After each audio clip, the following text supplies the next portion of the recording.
The final speaker is Doug Casey, who's author of the bestseller Strategic Investing, Crisis Investing, and Crisis Investing for the rest of the 90s. He's had to change his biography. It says he's lived in 7 countries. That should be 12 countries, and visited over 120 more. His firm, Casey Research, publishes a variety of newsletters and websites with a combined weekly audience in excess of 200,000, largely high net worth investors with an interest in resource development and international real estate.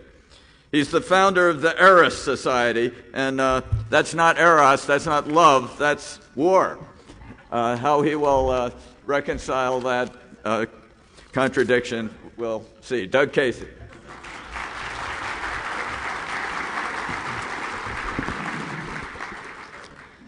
I consider it a shameful thing that this subject even has to be debated. What the U.S. did was attack a backward, primitive country that had done nothing to it, that used to be a bosom ally of this corrupt government here in the U.S. And I can tell you this, that if a Muslim army had attacked the U.S., I should hope that every American would be out there every night trying to kill a Muslim soldier, just like those people are out every night trying to kill an American soldier. Now, this war, for which there's no excuse whatsoever, and I listened to these guys, there's no excuse for it whatsoever, in my opinion. This is complete rhetoric and sophistry that you've been listening to. This war is counterproductive. It cannot possibly have any good upshots at all. I'll tell you why. It's going to destroy freedom in this country. This place, when the Muslims who feel that we're attacking Islam, this is an extension of the Crusades, and I don't want to know who started the Crusades. Was it them or us, and back and forth? Forget about it. This is ancient history, literally. When the next 9/11 happens in this country, because of the way this country has been bureaucratized into a national security state, they're going to lock this place down like one of their numerous new federal prisons. And let me tell you something. If you ain't got out by then, you're going to be in a world of trouble, because none of you people, you're all the usual suspects.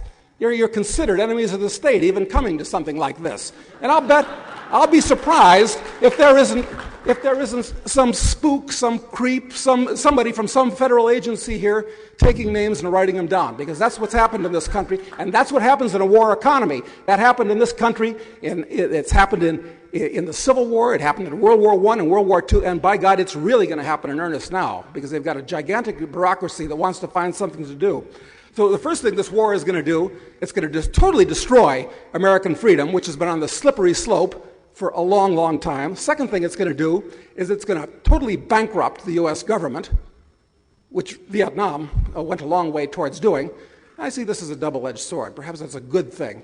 I mean, as Nietzsche said, that which is about to fall deserves to be pushed. So, and the third thing is, and this is very serious, is it's creating new enemies. People that loved the idea of America now see us as a dangerous, criminal bully around the world. So it's doing absolutely no good whatsoever. Now, winning the war, you know, it's funny. People say, oh, you're anti our troops. We got to support our troops and so forth. Let me tell you something. You remember during Vietnam, the average American, it seemed, they were spitting on those soldiers when they came home and so forth. All right? Now, if you're not actively supporting the soldiers, the shoe's on the other foot. I think it's all mass hysteria. It's all mass hysteria driven by rhetoric and fear. And it's been brought up, we have to do this to defend America. This is complete nonsense. What these people are going to do is start World War III. Because even though we attacked, it's shameful. I mean, why do we pick on somebody our own size? You attack a 20 million person country where the people are starving, they got no technology, they've got nothing. Okay, we pick on these nothing nowhere countries that can't possibly be a threat to us. But it's going to wind up, especially if they take this war to Iran, it's going to wind up as World War III. And that's going to be really, really unpleasant. And that's the big danger. Now, who's the enemy? Well, they say, well, wait a minute, it worked when we attacked Germany and Japan. This is ridiculous. You can't make this comparison. First of all, these were modern, industrialized countries, and you were fighting a one-to-one type war. Here, you're getting into a guerrilla war where you're fighting the people. You don't even know who you're fighting. You're not even fighting a government. You're fighting, and not even Al-Qaeda. You're not even fighting Al-Qaeda. This is another nonsense. They like to say we're fighting Al-Qaeda so that it seems like we've got one enemy, one snake that if you crush the head, then we can go home. No. What they've done is they've created 50, 100 Al-Qaedas. It's like they said in Vietnam. Remember? 2, 3, many Vietnam? Well, now you've got 50 or 100 of these groups. They all like each other. They're all sympathetic with each other. They all communicate each other. They all have ties or links, like they say. But Al-Qaeda is a big nothing. You've got 50 or 100 of them that have been created by this. You can't win a guerrilla war. Who's the real enemy in this?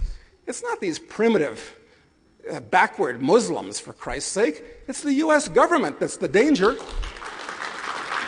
You know, during the Vietnam War, and I'm a big fan of Muhammad Ali's, and I was back then too, and when he heroically declined to be drafted into that slave army, he said, I ain't got no beef with no Viet Cong. No Viet Cong ever called me nigger. And frankly, I've got no beef with the Muslims. I mean, those of you who heard me earlier say, I don't believe in Islam and I don't believe in Christianity. To me, it all should be flushed, all of it. But they're just human beings. They're misguided. They don't have the. They're attacking us because we attacked them. That's what's going on. Are we defending democracy? Should we bring democracy to them? What is this? What are we, busybodies? We know best and we'll give you something that we think is good? This is embarrassingly insane. Anyway, is democracy a good thing? No. It's nothing but mob rule dressed up in a sports coat.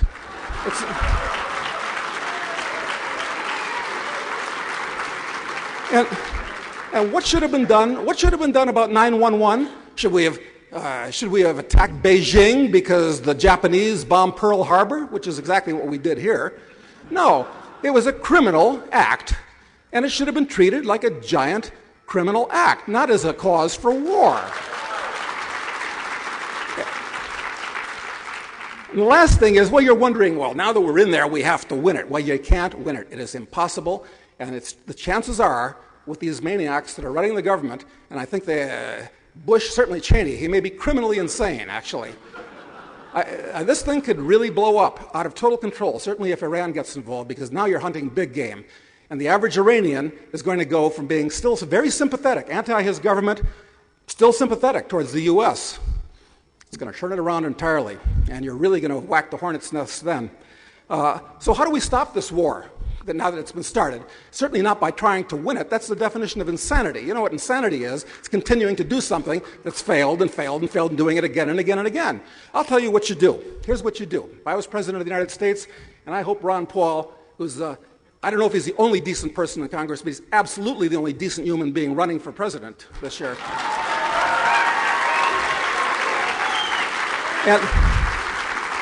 And if through some act of providence of some type, Ron won, what I would advise him to do is 3 things to solve this problem. End this war with Islam before it spins out of control and before America becomes the most hated nation since the Roman Empire. Number 1, withdraw all U.S. troops from the 100 countries where we have significant, all of them. They all come home. All those soldiers are doing is picking up lots of bad habits in those countries. Number 2, stop meddling in these countries' governments. Stop overthrowing their governments. Stop giving foreign aid to Israel and Egypt. Gone, all of it. And number 3, apologize sincerely and openly for having done these terrible things to these poor people with our soldiers. And you know what I think? I think those people are going to stand down and slip back into the Dark Ages, which is, where they are. So that's my answer to the